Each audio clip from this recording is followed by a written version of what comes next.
అందరికీ నమస్కారం. Welcome back to our channel విజేత స్టడీ సర్కిల్. ఈరోజు మనం ఈ వీడియోలో డిఏ అరియర్స్కి సంబంధించినటువంటి సమాచారం చూద్దాం. అంతకంటే ముందుగా మన ఛానల్లో ఉద్యోగులు మరియు పెన్షన్లకు సంబంధించినటువంటి జీతాలు, పెన్షన్లు, డిఏ, పిఆర్సీ, సర్వీస్ మ్యాటర్ సంబంధించి ప్రతి అంశాన్ని వివరిస్తూ విశ్లేషణ చేస్తూ 100% ఖచ్చితమైన తాజా సమాచారంతో వీడియో చేయడం జరుగుతుంది. అలాంటి వీడియోస్ కావాలనుకుంటే మన ఛానల్ సబ్స్క్రైబ్ చేసుకొని ఫాలో అవ్వండి. అలా ఇక్కడ మీరు లైక్ చేసిన తర్వాత హైప్ అని కనిపిస్తుంది, దాని మీద టచ్ చేసినట్లయితే వీడియో మనకి ఎక్కువ మందికి చేరే అవకాశం ఉంది. ఈ ఆలస్యం చేయకుండా మన వీడియోలోకి వెళ్దాం. అయితే మొత్తం మీద మనకి 2 డిఏలకు సంబంధించి 1/7/2018 డిఏ, అలాగే ఇంకొకటి 1/1/2019 సంబంధించినటువంటి 2 డిఏలకు సంబంధించి ఈ 30 నెలల అరియర్స్, ఇంకొక డిఏకి సంబంధించి 30 నెలల అరియర్స్ సంబంధించి బిల్లు అయితే మనకి సబ్మిట్ చేయడం జరిగింది. వాటికి సంబంధించి ఈ 2 డిఏలకు సంబంధించినటువంటి 60 నెలలు అంటే దాదాపుగా 6 ఇన్స్టాల్మెంట్లో ఈ అమౌంట్లు అనేటివి జమ కావడం జరిగింది. అయితే ఇందులో చాలామందికి 6 ఇన్స్టాల్మెంట్ సంబంధించి కొంత జమ కావడం జరిగింది. కొందరికైతే 3 ఇన్స్టాల్మెంట్లే జమ అయ్యాయి, కొందరికి అసలు ఎవరికి కూడా జమ కాలేదు. ఇది కొందరికి మోదం, కొందరికి ఖేదం.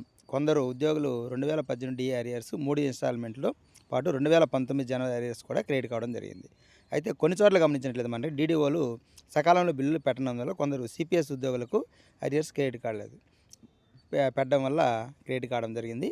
అయితే మరికొన్ని చోట్ల డీడీఓలు సకాలంలో బిల్లులు సబ్మిట్ చేసినప్పటికీ 2 సంవత్సరాలు మార్చి 31 తర్వాత బిల్లులు రీడైరెక్ట్ చేయబడ్డాయి. కానీ 2022 ఏప్రిల్లో కొందరు ఖజానా అధికారులు బిల్లులు రీడైరెక్ట్ చేయలేక బిల్లులు రిజెక్ట్ చేయడం జరిగింది. అలాంటి సందర్భంలో ఉన్న వారికి ఆ సందర్భంలో రిజెక్ట్ చేయబడిన బిల్లు సబ్మిట్ చేయడానికి డీడీఓలకు అప్పటి నుంచి ఇప్పటి వరకు సిఎఫ్ఎంఎస్లో ఆప్షన్ అనేది ఇవ్వలేదు. ఈ విధంగా డిఏ అరియర్స్ చెల్లించడంలో కొందరికైతే జమ అయ్యి, కొందరికైతే జమ కాలేదు. కొందరికి 6 నెలలు 6 విడతలు జమ ఉన్నాయి, కొందరికి 3 విడతలు మాత్రమే జమ ఉన్నాయి, కొందరికి అక్కడ కూడా అసలు జమ కాకుండా అలాగే ఉన్నాయి.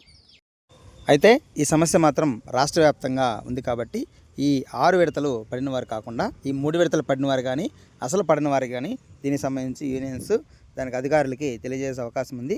ఆ బిల్లులు ఒకసారి చెక్ చేసి టెక్నికల్ ఎర్రర్స్ ఏమైనా ఉంటే అవి సరిచేసి మిగతా వారికి కూడా ఈ 6 ఇన్స్టాల్మెంట్లకు సంబంధించి పూర్తిగా జమ చేసే అవకాశం ఉంది. ఇంకా చాలామంది నాకు జమ కాలేదని చెప్పి అడుగుతున్నారు వాట్సాప్ గ్రూప్లో. అలాగే ఖచ్చితంగా అందరికీ కూడా మనకి ఈ నెలాఖరులోపు దీనికి సంబంధించి అధికారులతో మాట్లాడి దీనికి సంబంధించి పూర్తిగా ఏవైతే బిల్లులు ఉన్నాయో ఆ బిల్లులన్నీ కూడా మనకి క్లియర్ చేసే అవకాశం ఎక్కువగా ఉన్నాయి.